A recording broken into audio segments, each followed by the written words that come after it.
Happy 83rd birthday to Claudette Colvin. She refused to move to the back of a bus 9 months before Rosa Parks. The NAACP did not want to use her to represent them because she was 15 and pregnant.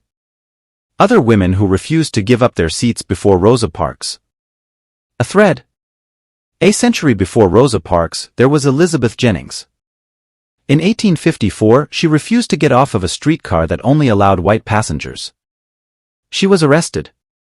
She sued and won, and her case led to the eventual desegregation of NYC's public transit.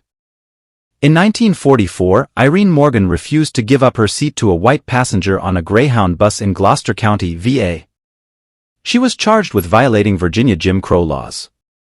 In 1946, the U.S. Supreme Court ruled in her favor, striking down Virginia's law in Morgan v. Virginia case.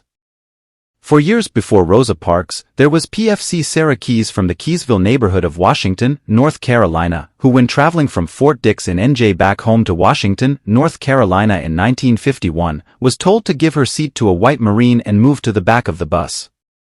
She refused to move, thus the driver emptied the bus, directed the other passengers to another vehicle and barred Keys from boarding it. When Keys asked why she shouldn't ride the bus, she was arrested and spent 13 hours in a cell and paid a fine. In October 21, 1955, 18-year-old Mary Louise Smith refused to give up her seat on a City Line bus to a white passenger, thus she was arrested. In 1956, Smith was one of 5 women named as plaintiffs in the federal civil suit, Browder v. Gale, challenging the constitutionality of the state and local bus segregation laws. On June 13, 1956, a 3-judge panel of the district court ruled that the laws were unconstitutional. Ida B. Wells successfully sued the Chesapeake and Ohio Railroad Company after she was forcefully removed from a Tennessee train for refusing to give up her seat to a white passenger. The victory was later reversed by the Tennessee Supreme Court.